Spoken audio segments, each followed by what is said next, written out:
pour ici, j'ai 3 tubes. Vous voyez, ils sont assez flexibles, mais ils sont quand même rigides.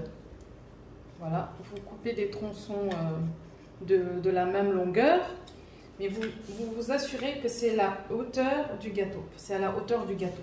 Voilà. Donc, on va les mettre à l'intérieur du gâteau à égale distance les uns des autres.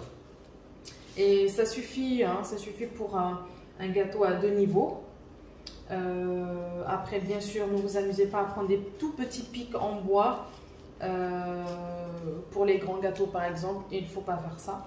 Il faut tabler sur des tubes de ce genre, mais beaucoup plus rigides. Voilà, il y a des tubes spéciaux wedding cake qui sont très solides.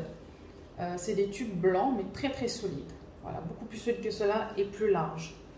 Voilà. Donc, je vais mettre les tubes à l'intérieur. Et ensuite, je poserai le gâteau suivant par-dessus. Mais si je veux m'assurer que ça reste stable, que ça se colle, il faudrait mettre un peu de glaçage royal. Voilà. Après, il y en a qui ont d'autres options, comme par exemple des supports sur lesquels ils fixent une barre verticale à travers laquelle ils font passer tous les gâteaux. Alors, assurez-vous que ce soit bien droit avant d'enfoncer. Voilà. Voilà, là c'est bon. Un troisième. Donc ça fait, ils sont disposés en, voilà, en figure géométrique, en triangle. Et voilà.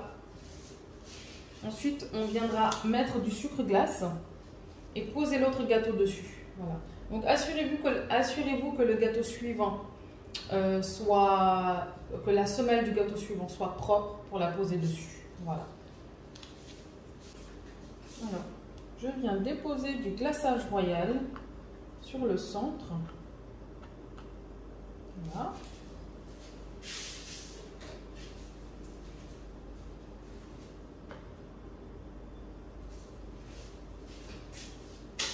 Et je viens poser mon gâteau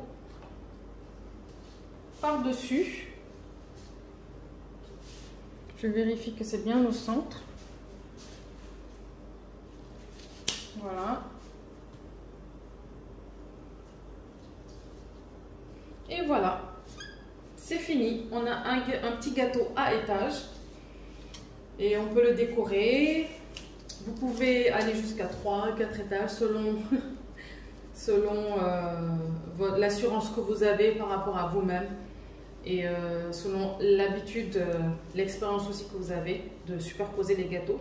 Mais ça dépend surtout du matériel que vous avez, des piliers et de leur solidité.